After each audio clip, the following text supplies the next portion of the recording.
Friends, हमारी पृथ्वी कई प्रकार के रहस्यों से भरी हुई है, जिसमें से हमारे वैज्ञानिक तमाम प्रकार के रहस्यों की खोज में जुटे हुए हैं। और जिस भी रहस्य को हमारे वैज्ञानिक खोज निकालते हैं, उस रहस्य को हम आपके सामने वीडियो के रूप में लाते हैं। तो ऐसे ही कहानी के रूप में एक रहस्य छिपा है चीन में रहने वाले 3 मोंग की, जो किसी भीड़ में पहुंचते ही हंसने लगते थे। और हंसने को तो छोड़ो, यह चाइना में भगवान की तरह भी पूजे जाते हैं। तो आखिर यह हमेशा भीड़ में पहुंचते ही हंसने क्यों लगते थे, और क्या इनके हंसने के कारण ही इन्हें चीन में भगवान की तरह पूजा जाता है? तो आज हम इसी रहस्य को जानने वाले हैं इस वीडियो में। तो इस वीडियो को ध्यान से देखना, क्योंकि अगर आपने इस वीडियो पर गौर किया तो शायद आपकी सोच और ज़िंदगी भी बदल सकती है। हाय फ्रेंड्स, मैं हूं रवि और आप देख रहे हैं मिस्टीरियस स्टडी।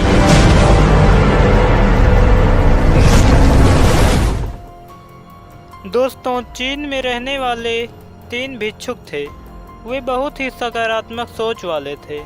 वे बाजार में या फिर कहीं भी ज़्यादा भीड़ होती तो वह उस भीड़ में जाते और ज़ोर ज़ोर से हंसना शुरू कर देते थे। वे इतने सकारात्मकता और एकाग्रता के साथ हंसते थे कि उन्हें देखकर भीड़ में उपस्थित सभी लोग भी हंसने लगते। कुछ लोग तो इनके बड़े और मोटे पेट को भी देखकर हंसते थे।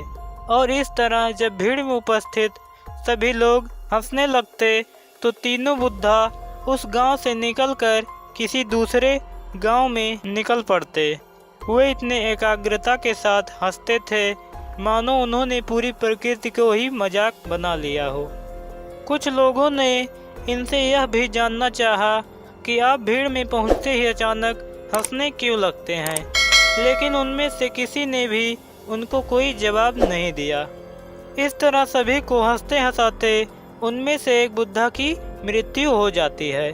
और जब यह बात गांव वाले जान पाते हैं तो वह बड़े ही उत्सुकता के साथ देखने आते हैं कि आज तो उनमें से एक की मृत्यु हो चुकी है और आज वे दोनों बुद्धा अवश्य ही रो रहे होंगे, क्योंकि उन्हें हमेशा हंसते हुए देखा गया है। उन्हें किसी ने कभी रोता हुआ नहीं देखा, इसीलिए वे बहुत उत्सुक थे।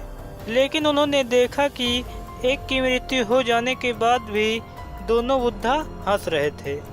पर गांव वालों ने उन्हें समझाया कि अब इनकी मृत्यु हो चुकी है, अब आपके साथ यह नहीं रहेंगे, कम से कम कुछ तो बोलिए। तब पहली बार उनमें से एक ने बोला कि हम इसलिए नहीं हंस रहे कि उनकी मृत्यु हो गई है, हम तो इसलिए हंस रहे हैं कि वह हमसे लगाया हुआ शर्त जीत गए हैं। हम लोगों ने आपस में शर्त लगाया था कि सबसे पहले किसकी मृत्यु होती है, और इस तरह वह हमसे लगाया गया शर्त जीत गया। बुद्धा चाहते थे कि लोग सकारात्मकता के साथ जिएं और खुश रहें। इस तरह उनके दाह संस्कार समारोह में जब आग लगाई गई तो अचानक आतिशबाजी के साथ एक बड़ा विस्फोट हुआ। यह देख वहां मौजूद सभी लोग आश्चर्यचकित हो गए। दरअसल लाफिंग बुद्धा ने ही देहांत से पहले वह पटाखे अपनी पोटरी में छिपाकर रखे थे, ताकि उनके अंतिम विदाई के वक्त दाह संस्कार में मौजूद सभी लोग मुस्कुराते हुए दिखें। इस तरह अपनी मृत्यु के बाद भी उन्होंने सभी उपस्थित लोगों को जीवन का जश्न मनाने की याद दिलाई, और यह हंसाई गई हंसी उनके जीवन की आखिरी हंसी थी।